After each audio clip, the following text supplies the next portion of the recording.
안녕하세요. 50대 초반의 나이에 벌써 주변 사람을 많이 떠나보낸 남자입니다. 세상엔 저보다 불행한 삶을 살아오신 분들이 많겠지만 저도 참 평탄치 않은 삶을 살아왔어요. 수없이 많은 눈물 속에 가끔 웃음도 있던 저의 세월. 그 길에서 마주한 특별한 선물 이야기를 한번 들어봐 주시겠어요? 저는 서울에서 멀리 떨어진 지방시에 살고 있어요.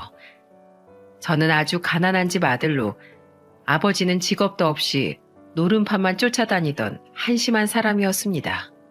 심지어 제가 11살이 됐던 해엔 얼마 안 되는 엄마의 폐물과 집안의 재산을 모두 훔쳐 도망까지 가버리더군요. 아버지가 술에 취해 객사를 했다는 소식을 전해 들은 건 제 나이 20대 초반이었죠. 어머니는 공장을 다니며 홀로 저와 여동생을 키워주셨습니다. 저는 중학교 시절부터 갖은 알바를 시작했어요. 장남으로서 어떻게든 집안에 보탬이 되고 싶었거든요. 야, 넌 젊은 애가 늙은 아재들이랑 똑같이 일하려고 들어? 요령이 없으면 힘이라도 더 쓰란 말이야. 전단지, 신문 돌리기, 우유 배달과 중국집 배달 알바까지 전전하던 전 고등학교 3학년 때 건설 현장 일용직 일을 시작했습니다. 당시 제가 하던 일 중엔 가장 일당을 많이 쳐줬거든요. 그렇게 시작한 일을 쭉 해온 덕에 저는 나중에 작업 반장이라는 직책으로 현장에서 계속 일을 할 수 있었죠. 겨우 출석 일수를 채우고 고등학교를 졸업한 전 그때부터 본격적으로 건설 현장 일에 매진했습니다.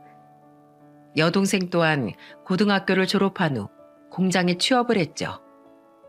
잠시 몸이 아파 일을 쉬었던 어머니는 몸이 회복된 후 식당 일을 구해 다시 일을 나가기 시작하셨고요. 그래도 세 사람 모두 돈을 버니 전보다 삶다운 삶을 사는구나.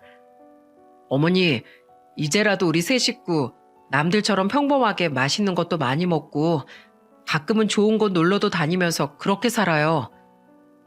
20대 초반부터 중반 사이 시절은 어느 때보다 마음이 평온했던 시기였어요. 우리는 열심히 돈을 모아 드디어 뜨거운 물이 제대로 나오지도 않던 옥탑방에서 빌라 전세 정도로 이사 갈 수 있게 되었습니다. 하지만 우린 결국 이사를 하지 못했어요. 부푼 마음으로 집을 알아보러 다니던 그때 건강에 이상이 생겼던 어머니는 위암 말기 판정을 받고 말았거든요. 오빠, 나 임신이래. 나 이제 어떡해? 어머니의 암투병에 그동안 모은 돈이 전부 들어가고 있던 와중 엎친 데 덮친 격으로 여동생까지 만나던 남자와 덜컥 혼전 임신을 했더군요. 솔직히 눈앞이 깜깜했지만 저는 오빠이자 가장이지 않습니까?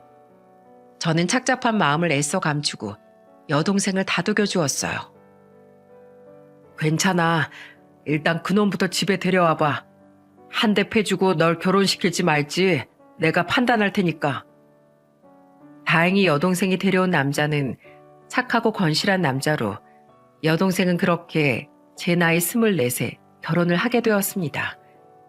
그리고 여동생이 조카를 낳은 그 해 결국 어머니는 세상을 떠나시고 말았죠. 그렇게 여동생을 결혼시키고 어머니의 병원비로 가진 돈을 전부 써버린 저는 셋이 살던 옥탑방에 혼자 남게 되었어요. 이후 여동생은 매제를 따라 먼 나라로 이민을 갔거든요. 처음 기반을 다지며 많은 고생을 했다고 들었지만 다행히 여동생은 지금 그곳에서 잘 살고 있어요.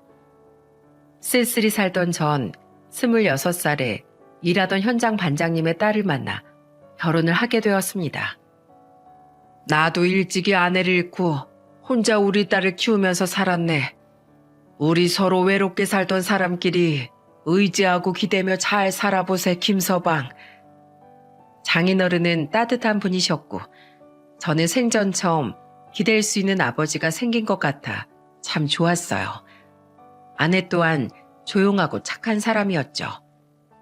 하지만 함께 잘 살아보자던 장인어른은 저와 아내가 둘째 아들 낳은 해에 그만 스스로 생을 마감하셨어요. 후에 발견된 유서를 통해 우린 장인어른께서 지인에게 전 재산을 사기당했다는 사실을 알 수 있었죠.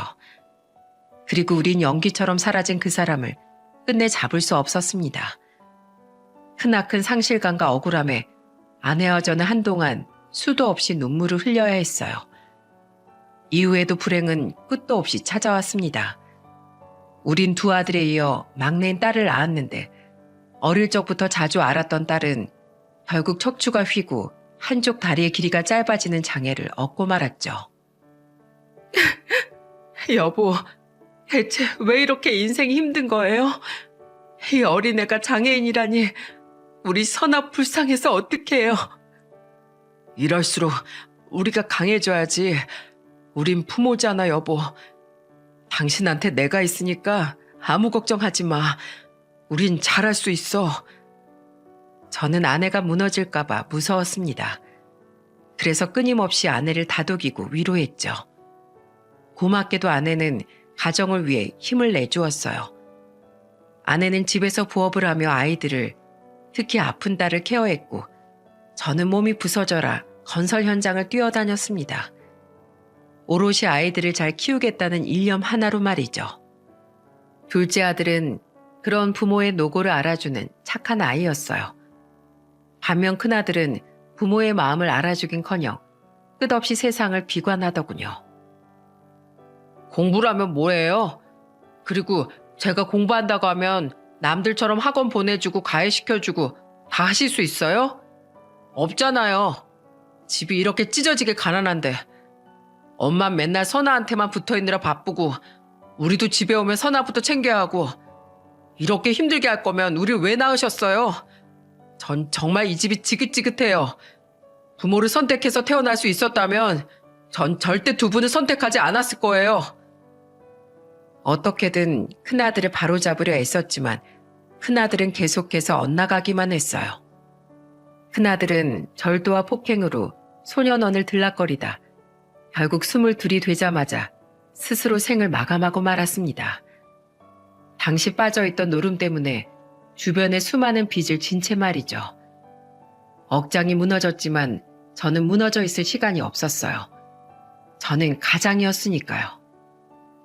저와 아내는 차마 아무 죄 없는 큰아들 주변인들의 돈을 떼먹을 수가 없어 살던 전셋집까지 빼서 빚을 전부 갚았습니다. 아버지, 저도 그냥 대학 포기하고 두 분 따라가서 돈 벌게요. 가족들이 이렇게 힘든데 저만 잘 살자고 서울로 올라갈 수는 없어요. 이 어려운 상황에 서울에 있는 대학까지 합격한 놈이 무슨 헛소리야? 내가 살면서 차라리 조금 더 고생할지언정 네 나이에 공부를 했어야 했다고 내가 얼마나 후회를 했는지 모른다. 잔말 말고 예정대로 기숙사 들어가서 살아. 이 아버지가 넉넉히 못해줘도 기숙사비랑 네 기본 용돈 정도는 어떻게 해서든 보내줄 테니까.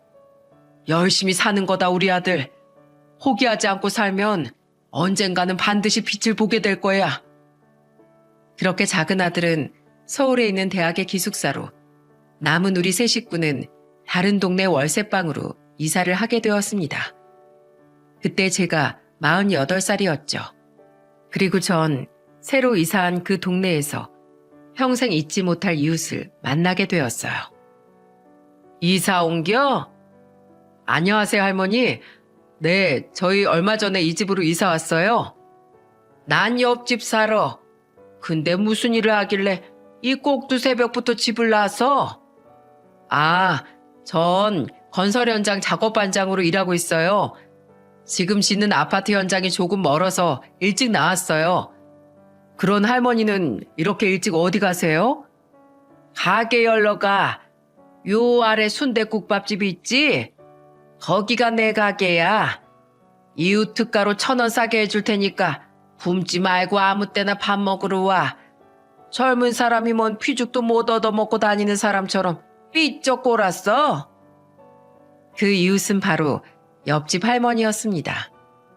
월세집에 혼자 사신다던 할머니는 소위 말하는 욕쟁이 할머니처럼 입이 걸걸한 분이셨어요. 처음엔 할머니의 거친 말투에 당황했지만 몇 번 마주쳐 보니 그저 쑥스러워서 말씀을 부드럽게 못하시는 것 뿐이더라고요.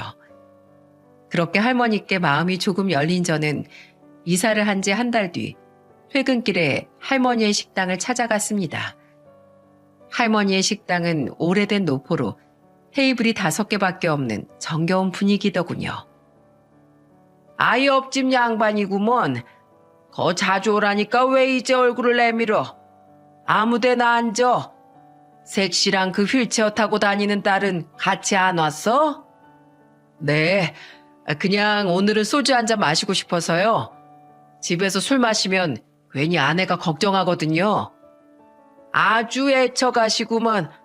자, 소주는 서비스야. 할머니는 제게 공짜로 술을 내어주셨습니다. 그리고는 제게 순대국밥을 가져다 주며 제 앞자리에 앉으셨죠. 아이고, 다리야. 나 있다고 불편한 거 아니지? 괜찮아요. 와, 할머니, 국밥이 너무 맛있는데요. 내가 여기서 장사한 지만 벌써 30년이 넘었어. 맛대가리 없었으면 진즉에 여길 접었겠지. 건설 현장에서 일하는 거 많이 힘들지? 원래 현장 일하는 사람들이 술을 그렇게 많이 먹더만. 일이야 괜찮아요. 일 특성상 지방에서 몇 달씩 지내는 일도 있고 현장을 계속 옮겨 다녀야 하니까 그게 가족들한테 미안해서 그렇죠. 왜? 아내랑 딸이 서운하대? 하긴 딸 몸이 영 불편해 보이더만 아직 학생인 것 같던데 학교는 안 다니는 거야? 가끔 보니까 매번 집에만 있는 것 같아서. 원래 작년까진 고등학교 특수반을 다녔는데요. 일반반 애들한테 괴롭힘을 당했었나 봐요. 애가 몸은 불편해도 정신은 멀쩡하니까 크게 자괴감이 들었겠죠. 결국 대인 기피가 심해져서 지금은 집에만 틀어박혀 있네요. 다행히 작년에 검정고시는 통과했고요. 아직 꽃다운 19살인데 제가 가족들만 더 붙어만 있었어도 딸이 그렇게 되는 일을 막을 수 있었을 텐데 너무 미안해요, 애한테. 그리고 혼자 딸을 돌보느라 지쳤을 아내한테도요. 자네 아내는 그럼 집에서 딸만 보고 있는 거야? 자주 밖에 나서는 것 같던데. 딸이 집에만 있게 되니까 등하교 시킬 일이 없어져서 지금은 근처 식당일 구해서 하고 있어요. 이 나이쯤 되면 그래도 돈도 제법 모으고 아내랑 자식들 고생도 안 시킬 줄 알았는데 제 자신이 너무 한심하네요. 제 이야기를 누군가한테 털어놓은 적이 없었는데 할머니께서 물어보시자 말이 술술 나오더라고요. 아마 전 오래도록 누군가에게 제 인생에 대한 푸념을 하고 싶었던 것 같습니다. 젊은 사람이 뭔 한숨을 그렇게 쉬어. 있던 복도 다 달아나겠어. 가족들한테 미안해할 기운이 있으면 더 힘내서 살면 되는 거야. 나 다시 일하러 갈 테니까 냉장고에서 소주 더 꺼낼 생각은 하지도 말어. 할머니는 그런 제게 소주 한 병을 더 내어주며 호통을 치셨습니다. 저를 불쌍하게 여기지 않는 할머니의 태도에 마음이 편해지더군요. 그래서 그곳이 더 편하게 느껴졌을까요? 이후 저는 가끔씩 할머니 식당에 술을 마시러 가기 시작했어요. 할머니는 그때마다 제게 소주를 공짜로 주려고 하셨는데 저는 죄송한 마음에 꼭 테이블에 국밥과 술값을 올려놓고 도망치듯 나오곤 했죠. 제가 방문하는 시간마다 손님이 그닥 많지 않아 저는 할머니와 그동안 살아온 이야기 등 많은 이야기를 나눌 수 있었습니다. 한 번은 그날따라 몸이 피곤했는지 술 기운이 빨리 올라 저는 눈물까지 보이며 신세 한탄을 한 적도 있었죠. 할머니, 사는 게 왜 이렇게 힘들까요? 제가 앓는 소리라면 아내가 더 힘들어할까봐 차마 아내 앞에선 힘들단 말 한 번 제대로 못했어요. 그러고 보면 어렸을 때도 비슷했네요. 돌아가신 어머니에게도 제 여동생에게도 전 항상 괜찮다는 말만 했었죠.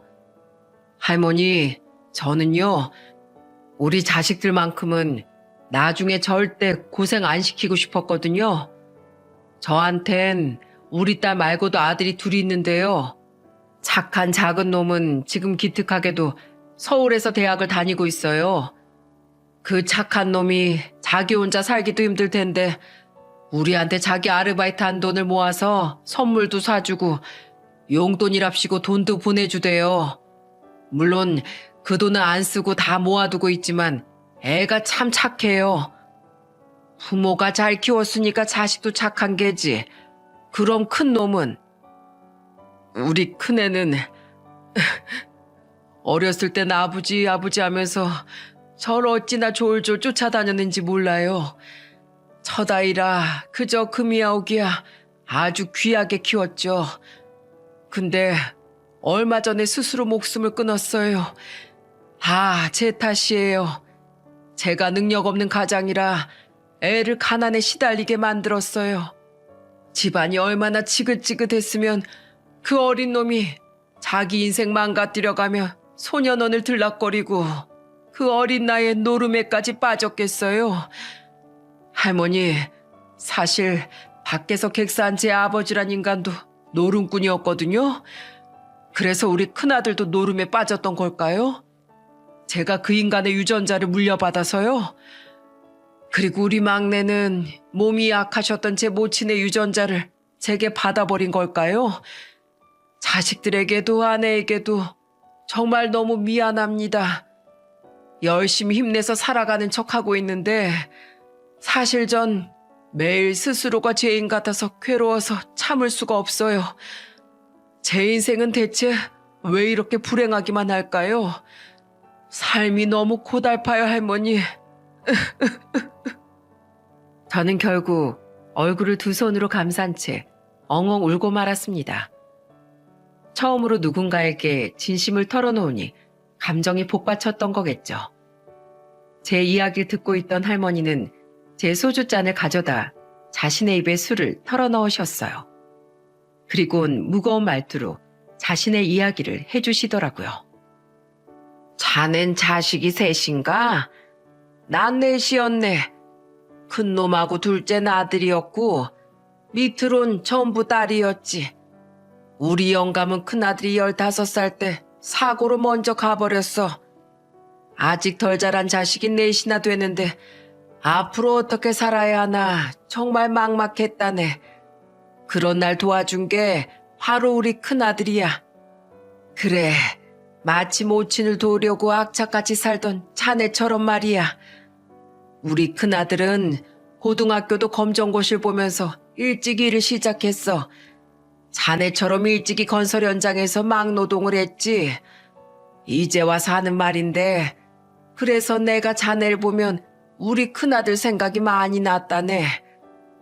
그럼 큰아드님은 지금 어떻게 살고 계세요?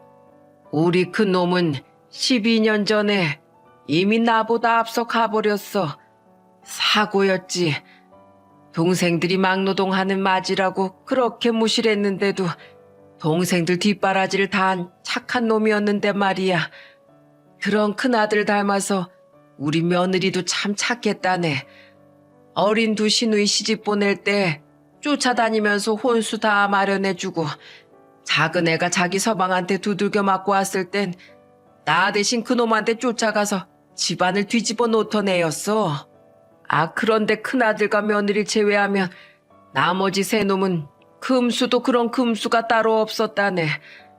어릴 적부터 친구 때리고 돈 뺏고 다니던 작은 아들은 커서 툭 하면 남한테 사기치고 다니고 집안에 돈을 훔쳐갔어. 큰아들이 정신 차리라며 두들겨 패도 정신 못 차리고 오히려 자기 형한테 악담을 퍼붓더구만. 결국 그놈은 사기로 감옥을 2번이나 갔다 왔지. 지금은 내가 어떻게 사는지 그놈은 관심도 없어. 얼굴 안 본 지도 오래야. 큰딸은 꼭 자기랑 똑같은 놈 만나서 큰 사위랑 둘이 짜고 보험 사기를 치다가 일하던 보험사에서 고소당하고 쫓겨났네. 다행히 징역형은 면했는데 그때 자기 앞으로 내 생명보험을 3개나 들어놓은 사실이 들통났지. 내가 화가 나서 길길이 날뛰었더니 오히려 적반하장으로 내가 자기에게 해준 게 뭐가 있냐고 묻더라고. 그래서 그 딸년과도 결국 인연을 끊었네. 막내는 그나마 범죄를 짓고 살진 않았었는데 이혼하고 나한테 돈을 야금야금 빌려가다 나한테 더 뜯어낼 돈이 없는 것 같자 집에 발길을 끊더군. 그러더니 벼랑간 유부남이었던 웬 놈이랑 야반도주를 해버렸어. 지금은 어디서 어떻게 사는지 나도 소식을 몰라.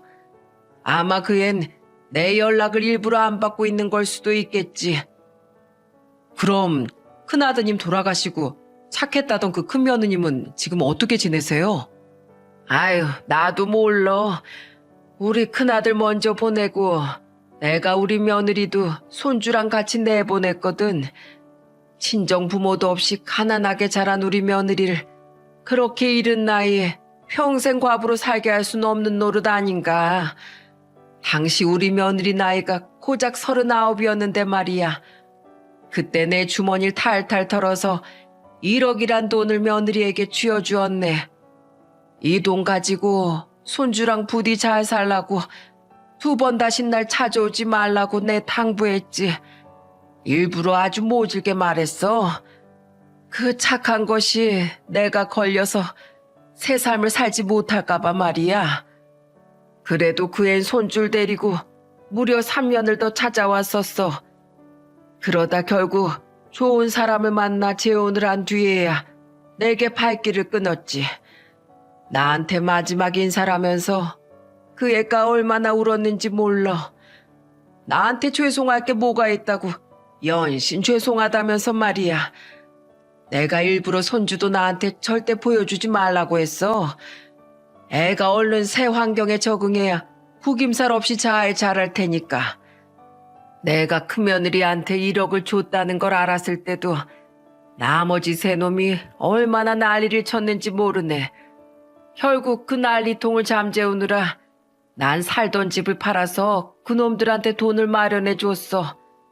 안 그랬다간 큰며느리한테 해코지를 할 것 같아서 말이야. 물론 큰며느린 내가 월세집으로 이사한 것까지 몰랐어. 내가 너 찾아올까봐 이사한 집 안 알려주는 거다 하고 말해놔서 이 식당으로만 찾아왔었거든. 이제 큰며느리도 자식 중 그 누구도 날 찾아오지 않네. 어떤가? 내 사연도 꽤나 울상짓고 들어줄만 했지? 누가 더 불행하게 살아왔나 겨뤄보자는 게 아니야. 그저 그래도 난 여전히 살고 있다는 말을 해주고 싶었어.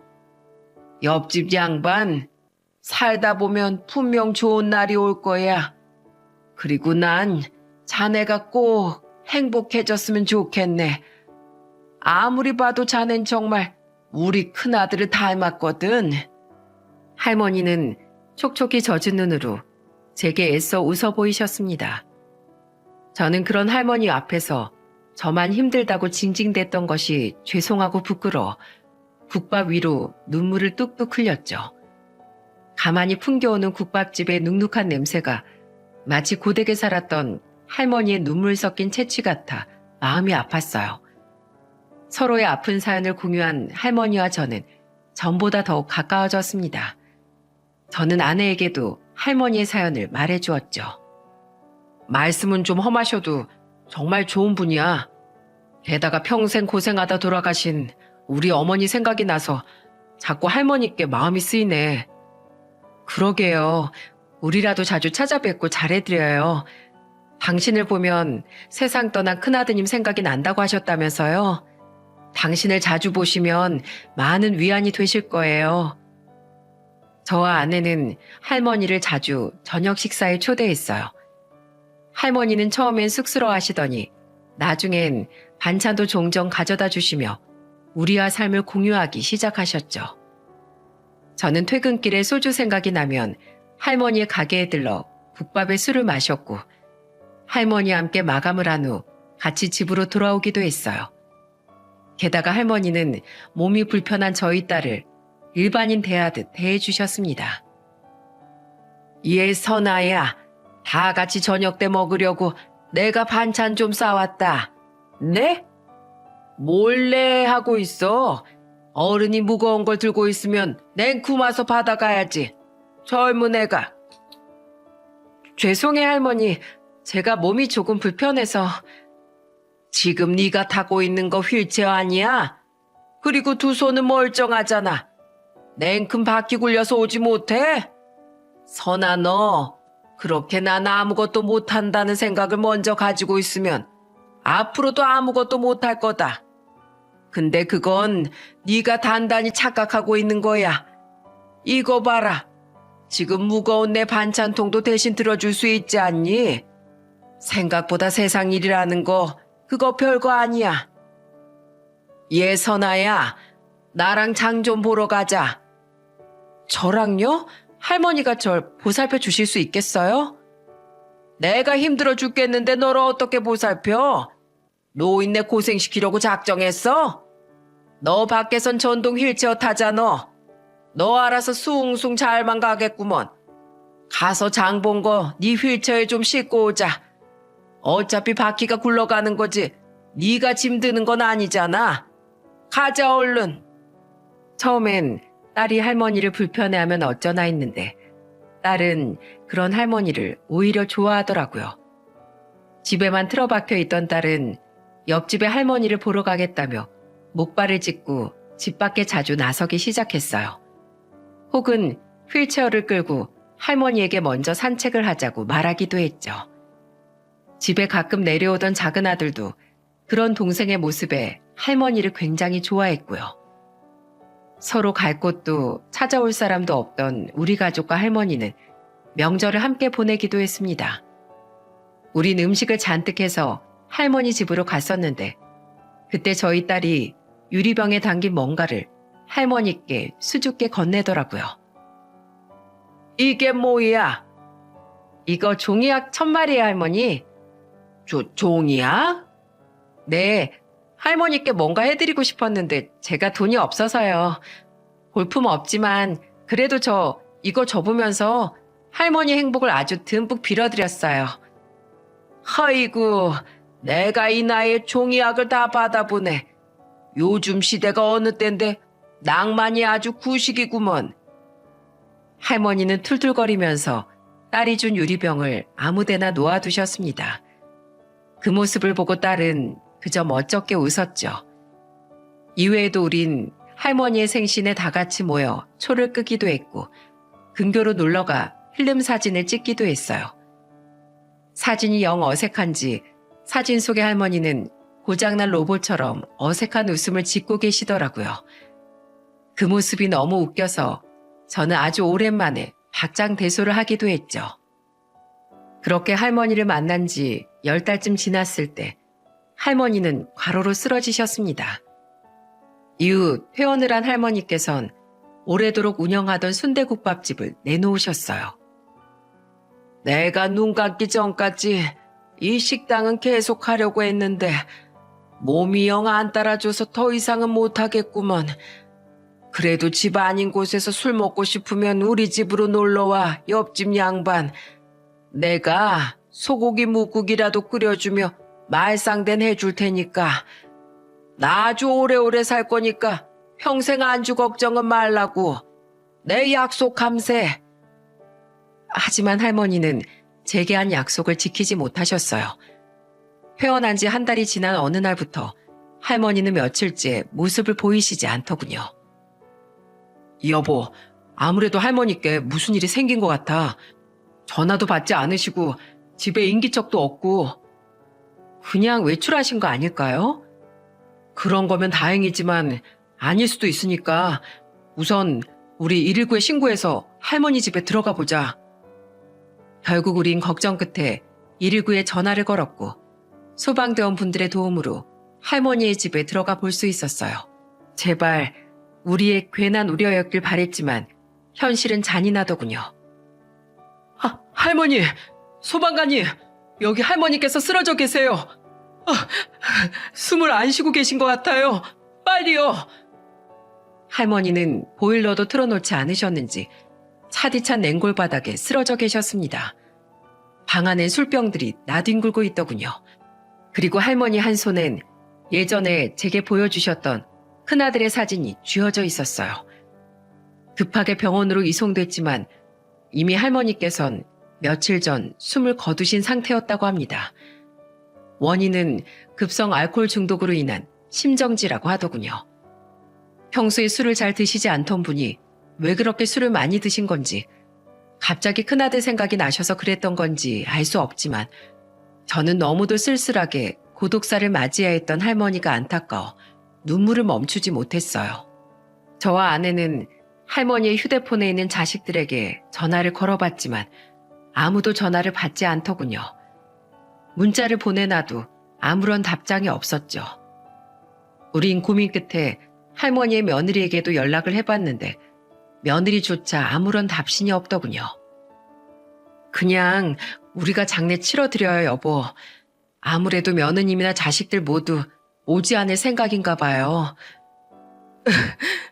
그 며느린 그렇다 쳐도 자식들이 어쩜 하나같이 다들 이런 개자식들일 수가 있어? 그렇게 우린 할머니의 빈소를 차렸고 몇 안 되는 할머니 휴대폰 속 연락처로 전부 부고 문자를 돌렸습니다. 그리고 이 문자를 보고 뒤늦게라도 자식들이 찾아오길 바랬죠. 하지만 발인 전날 저녁이 되도록 결국 할머니의 자식들은 빈소의 얼굴을 내비치지 않더군요. 그저 할머니의 순댓국밥집에 오랫동안 납품을 하던 거래처 사장님들 몇몇과 두어 명의 친척만이 발걸음을 했을 뿐이었죠. 그런데 마지막 날의 늦은 밤, 웬 중년의 여자가 청년 한 명과 조용히 빈소에 나타났습니다. 그리고 그 여자의 정체를 들은 우리는 깜짝 놀라고 말았어요. 저희 어머님의 장례를 치러주셔서 감사드립니다. 저는 일찍이 세상을 떠난 이분 큰아들의 안사람이었던 사람이에요. 여기 이 애는 어머님의 손자고요. 그 사람은 바로 연락이 되지 않던 할머니의 며느리와 손주였던 겁니다. 자식들이 아무도 오지 않았다는 이야기를 들은 할머니의 며느리는 할머니의 영정사진 앞에서 절을 하다 그만 울음을 터뜨리더군요. 어머님, 분명 잘 사실 거라고 하셨잖아요. 그런데 그 작은 월세방에서 혼자 쓸쓸히 사셨던 거예요? 자식들에게도 전부 버림받고서요? 어머님이 이렇게 사실 줄 알았으면 전 절대 재혼하지 않았을 거예요. 죄송해요, 어머님.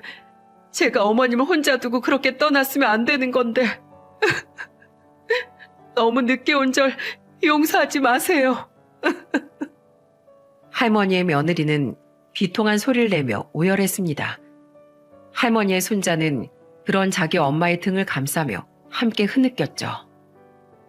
그리고 그날 밤 저희 딸과 아들을 제외한 우리 네 사람은 오래도록 이야기를 나누었어요. 저와 아내는 할머니의 며느리와 손주에게 그동안 할머니가 어떻게 사셨는지 이야기해 주었죠. 그렇게 가까이 지냈으면서 할머니께서 쓸쓸히 눈을 감으실 동안 우리 중 아무도 몰랐다는 사실이 너무 부끄럽습니다. 할머니 정말 훌륭한 분이셨어요. 그동안 계속 돈을 버셨는데 왜 이사를 안 가셨을까 궁금했는데 나중에 알고 보니까 버신 돈 대부분을 기부하고 계셨더라고요. 그래서 왜 돈을 모으지 않으시냐고 조심스럽게 여쭤봤더니 유산으로 남겨봤자 남은 자식놈들이 엄한데 써버릴 텐데 그럴 거면 어려운 사람들 도와주는 게 100배 낫지 않겠냐고 말씀하시더라고요. 아무리 그래도 힘들게 번 돈을 전부 기부하는 게 쉬운 일은 아니셨을 텐데 정말 존경스러웠죠. 그런 분이 왜 갑자기 그렇게 술을 많이 드셔서 너무 참담합니다. 아마 제 전남편의 기일이어서 그러셨을 거예요. 얼마 전이 제 전남편 기일이었거든요. 어머님은 예전에도 좋아하지도 않던 술을 전남편 기일만 되면 밤새 드시곤 했죠. 아마 연로하신 데다 최근 쓰러지기까지 하셨다니 어머님의 몸이 버티지 못한 게 아닐까 싶네요. 그제야 할머니께서 왜 그렇게 술을 많이 드셨는지 이해가 가더군요. 맥주를 한 모금 들이킨 며느리는 조용히 자신의 이야기를 시작했어요. 전 어머님이 주신 1억 덕분에 제 사업을 시작할 수 있었어요. 원래도 청소일을 했었는데 그 돈을 자본금 삼아서 제 노하우를 녹여내 청소 사업을 시작했죠. 처음엔 좀 힘들긴 했는데 재혼한 후로 다행히 사업이 잘 풀려서 지금은 회사가 제법 커졌어요. 케이블 TV에 소개되기도 했고요. 지금 남편도 절 많이 도와주긴 했는데 어머님이 주신 돈이 아니었다면 지금의 저는 없었을 거예요. 그런데 왜 할머니께서 돌아가셨다는 연락을 받았을 때 곧바로 오지 않으신 거예요? 처음엔 일을 하느라 전화를 못 받았어요. 일할 때 쓰는 휴대폰은 따로 있어서요. 그래서 어머님이 돌아가셨다는 문자도 늦게서야 확인을 했죠. 그땐 이미 두 분께서 빈소를 차려주셨다고 또다시 연락을 해주신 뒤였어요. 그때 곧바로 오려고 하긴 했는데 솔직히 지금 남편과 시어머니께 죄송해서 말을 못 꺼내서 늦었어요. 정말 좋은 사람들이거든요. 한번 아픔이 있는 절 진심으로 감싸 안아주고 친아들 신손주도 아닌 제 아들을 오히려 저보다 더 많이 아껴주는 그런 사람들이요. 근데 하필 오늘이 지금 시어머니의 팔순이었거든요. 결국 속 끓이다가 시어머니와 남편에게 장례식장에 가봐야겠다고 털어놨는데 엄청 혼났어요. 그걸 왜 이제야 말하냐고요. 비록 남편은 내일 새벽에 일이 있어서 못 왔지만 저한테 부조하라고 100만 원이나 들려보내줬죠. 그런데 오늘 와서 두 분께 어머님이 어떻게 사셨는지 들어보니까 돌아가신 어머니께 너무 죄스러워서 미칠 것 같네요. 제가 좋은 새 가족을 만나 행복을 찾아갈 동안 어머님께선 홀로 그 외롭고 힘든 시간을 버티셨을 거라고 생각하니 말이에요. 죄책감 갖지 마세요. 산 사람은 살아야죠. 분명 할머니께서도 며느님이 행복하시길 바라셨을 거예요. 평소 저랑 제 남편한테도 며느님이 부디 행복하게 살았으면 좋겠다고 얼마나 많이 말씀하셨는데요. 감사해요. 그리고 저 대신 저희 어머님의 마지막 시간을 곁에서 지켜주셔서 그것도 너무 감사합니다. 할머니의 며느리와 손자는 다음 날 할머니의 발인과 화장터까지 우리와 함께 했습니다. 그리고 할머니의 손자를 먼저 돌려보낸 며느리는 할머니가 사시던 곳을 마지막으로 둘러보고 싶다고 했죠. 어차피 할머니의 짐 정리도 해야 했기에 저와 아내는 할머니의 며느리와 함께 할머니의 집으로 갔습니다. 소식을 들은 집주인이 우리에게 할머니 집의 열쇠를 미리 전해주셨거든요. 여보, 이건... 아내와 저는 그곳에서 할머니를 발견한 날엔 정신이 없어 참아보지 못했던 물건을 발견했어요. 아내는 할머니 방의 서랍장 위 한가운데 놓여진 물건을 보고 그만 눈물을 터뜨리고 말았죠. 그땐 그렇게 툴툴거리시더니 마음에 드셨었나 보네. 그건 바로 저희 막내딸이 선물한 종이약 1000마리가 든 유리병이었습니다. 그리고 유리병 앞엔 우리 가족과 할머니가 함께 찍은 사진이 잘 보이게 놓여 있더군요. 종이약 선물도 자신의 표정이 이상하다며 질색을 하던 그 사진도 우리 몰래 소중히 간직하고 지켜보셨을 할머니를 생각하니 저 또한 눈시울이 뜨거워졌죠. 할머니의 며느리는 그 사진을 손으로 집어들어 바라보더니 눈물을 흘리며 이렇게 말했어요. 여러분 가족 덕에 저희 어머님이 많이 행복하셨을 것 같아요. 정말 감사드립니다. 그리고 할머니의 며느리가 사진을 들어올리자 가려져 있던 유리병에 써져 있는 문구가 제 눈에 들어오더라고요. 얇은 네임펜으로 쓴 듯 작은 그 글씨는 삐뚤빼뚤하게 이렇게 적혀 있었더군요. 남은 자식들이 정신 차리고 살기를, 그리고 우리 옆집 젊은이들이 부디 행복하게 살아가기를. 할머니는 제 딸이 선물한 1000마리의 종이약에 자신의 염원 또한 담아보셨던 모양입니다. 할머니의 따뜻한 마음에 저는 그만 참고 있던 눈물을 후두둑 떨구고 말았죠. 우리는 할머니의 월세집 처분을 할머니의 며느리에게 맡기고 집으로 돌아왔습니다. 아무래도 우리보단 할머니의 며느리가 할머니의 마지막을 정리해 주는 것이 맞는 것 같아서요. 이튿날 할머니의 며느리는 자신의 아들과 함께 이삿짐 트럭을 불러 할머니의 월세방을 정리했어요. 저와 아내는 일을 나가 있어 할머니의 며느리에게 마지막 인사를 하지 못했죠. 하지만 할머니의 며느리는 며칠 뒤 저녁 다시 저희 집을 찾아왔습니다.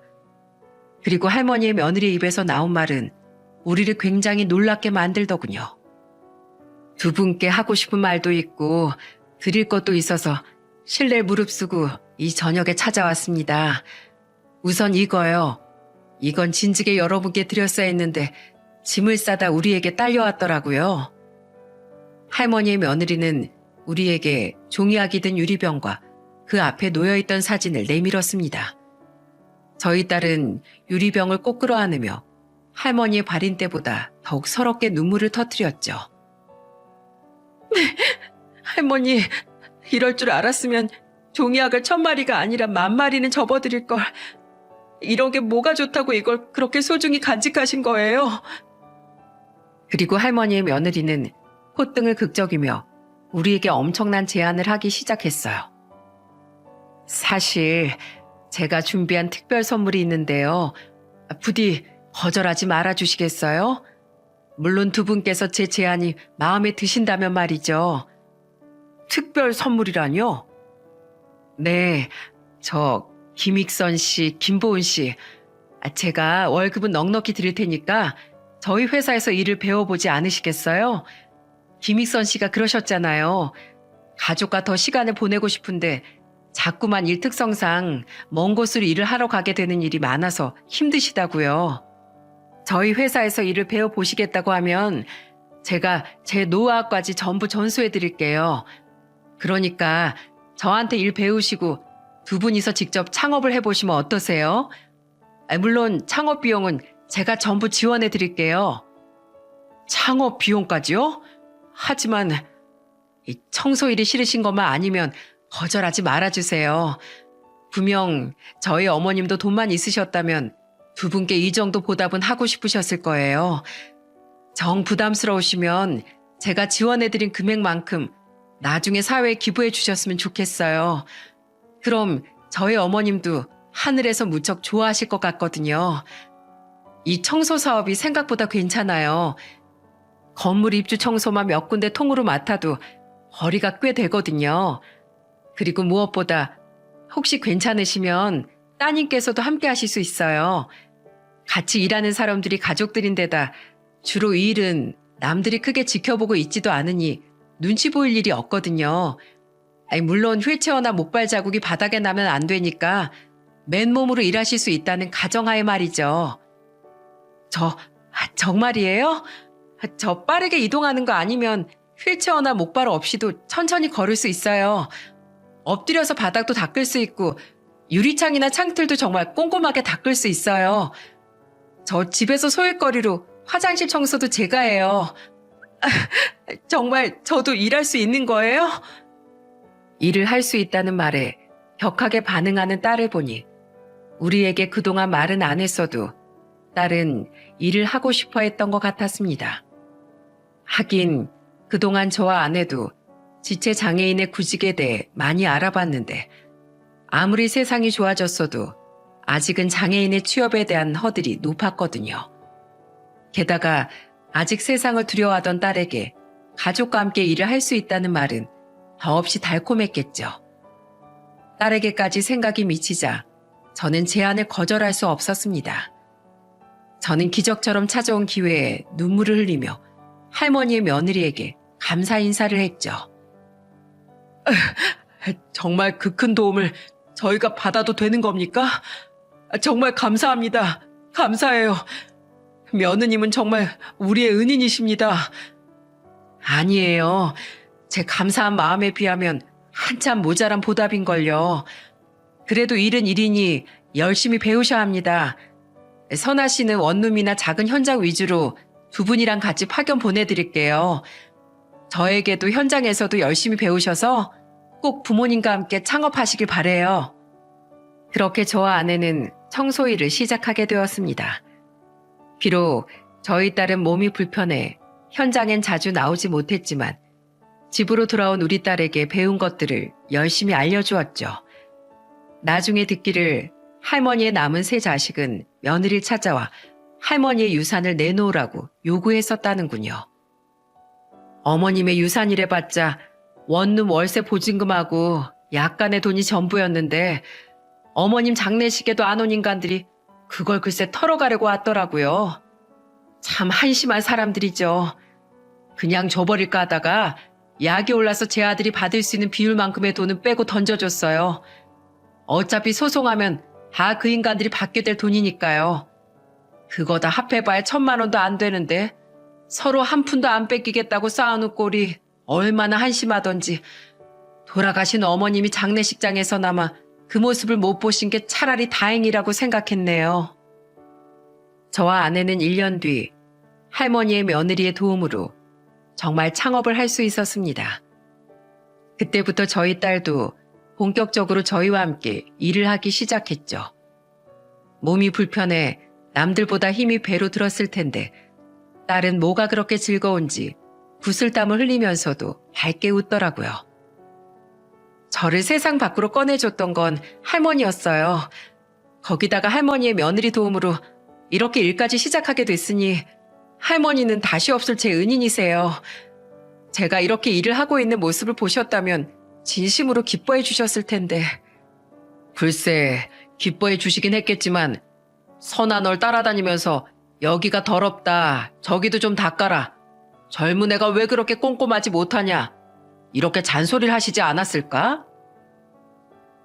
제 농담에 아내와 딸은 웃음을 터뜨렸습니다. 하지만 우리 가족은 딸의 말처럼 진심으로 할머니와 할머니의 며느리를 우리의 은인으로 생각하고 있죠. 우린 창업을 한 지 1년 뒤 그 월세방에서 작은 빌라를 매매해 이사를 할 수 있었는데 이사를 마친 후 딸이 제일 먼저 한 일은 할머니의 종이약 유리병을 자기 방에서 제일 잘 보이는 곳에 올려놓는 일이었어요. 그리고 할머니와 모두 함께 찍은 사진은 딸의 침대 머리맡에 액자에 담겨 소중히 보관되고 있죠. 그리고 우리 아들은 내년에 대학교 4학년이 됩니다. 어느덧 창업 2년차가 된 우리 회사는 지역에서 제법 입소문이 나 현재는 매출이 많이 올랐어요. 덕분에 우린 기숙사에 살던 아들에게 월세지만 원룸도 얻어줄 수 있었고 그동안 받은 학자금 대출금도 전부 갚아줄 수 있었죠. 게다가 앞으로 남은 두 학기 등록금 또한 부담 없이 아들에게 지원해 줄 수 있어 정말 너무도 기쁘답니다. 저는 이 기적이 그냥 찾아왔다고 생각하지 않아요. 어머니, 아버지. 두 분이 그동안 선하고 성실하게 사셨기 때문에 그 보답으로 이런 기적이 찾아온 거라고 생각해요. 저 두 분을 본받아서 앞으로도 더 열심히 더 베풀며 살게요. 저는 두 분이 정말 존경스러워요. 우리 아들은 날이 갈수록 어쩜 이렇게 말도 예쁘게 하는지 몰라요. 우린 우리에게 이런 큰 기회를 베풀어준 할머니의 며느리에게 주기적으로 안부 인사를 하며 명절이나 생일 그리고 분기마다 선물을 보내곤 합니다. 아무래도 전 시어머니와 관련된 사람들이니 자주 만남을 갖는 건 할머니의 며느리가 현재 가족에게 미안해할 것 같아 이렇게나마 감사함을 표하고 있죠. 이렇게 전에 없을 여유와 행복을 누리며 살다 보니 요즘 들어 먼저 세상을 떠난 큰아들 생각이 많이 납니다. 가난과 현재의 불행을 견디지 못하고 크게 탈선을 한 나머지 스스로 생을 마감했던 안타깝고 못난 우리의 첫 아이가 말이죠. 조금만 꾹 참고 기다려줬더라면 부모로서 더 나은 미래를 선물해 줄 수 있었을 텐데 뭐가 그렇게 조급했던 건지 가끔은 큰아들이 원망스럽기도 해요. 그리고 부디 다음 생에서는 저처럼 가난하고 못난 부모가 아니라 훨씬 더 나은 좋은 부모를 만나길 아직도 밤마다 기도하곤 합니다. 저희 큰아들이 옳게 살았다는 건 아니지만 저는 더 이상 큰아들처럼 불우한 환경을 비관하며 엇나가는 청소년들이 생기지 않았으면 하는 마음에 청소년들을 위해 기부를 시작했습니다. 자신에게 창업 자금을 갚는 대신 사회에 기부를 해줬으면 하는 할머니의 며느리의 말이 생각나기도 했고요. 이렇게 저와 아내는 앞으로도 저희 딸과 함께 사업을 잘 키워나가며 꾸준히 기부하는 삶을 살 생각입니다. 할머니와의 소중한 추억을 평생 가슴에 간직한 채로 말이죠. 여러분, 저는 많은 분들에게 용기와 응원의 말을 전하고 싶어서 이렇게 사연을 보내게 되었습니다. 저는 선행과 베품은 메비우스의 띠처럼 돌고 도는 것이라고 생각해요. 대인의 선행은 누군가의 베품이 되어 다시 자신에게 돌아올 거라고 말이죠. 그러니 많은 분들이 먼저 눈을 감은 저희 큰아들처럼 너무 이르게 포기하지 말고 어떻게든 열심히 버티며 살아가셨으면 좋겠어요. 이타적인 시선을 가지고 선하게 살아가다 보면 언젠간 분명 저희에게 왔던 것과 같은 기적이 여러분을 찾아갈 테니까요. 그럼 남은 연말엔 수많은 행복이 여러분을 찾아가길 빌며 이만 사연을 마치겠습니다. 감사합니다.